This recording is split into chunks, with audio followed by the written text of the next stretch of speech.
səsi gəlir, mənsə ona tərəf qaçmaqda. Ulduzlar ay qaranlıq saçır, mən elə hey yalan danışmaqda. Tapdanmış bütün müqəddəslər ədalət, ölümü sevən yazarda. Dinmədi, bitməz bu həsrət, od tutub yanacaq məzarda. Yorğunam durğunluğumdan, kar oldum yalnızlığımdan. Lal oldum suskunluğumdan, doymuşam haksızlığımdan. Yorğunam durğunluğumdan, kar oldum yalnızlığımdan. Lal oldum suskunluğumdan, doymuşam haksızlığımdan.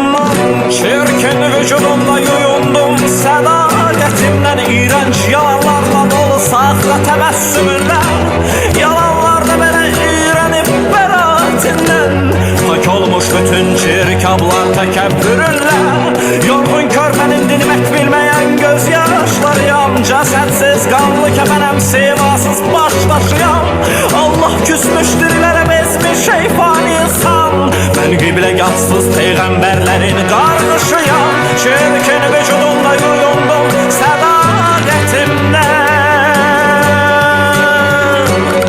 yalanlarda belə iğrənib bəlaətindən.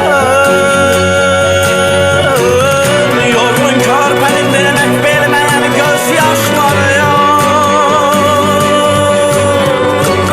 mən safda müqəddəslər tanrısıyam.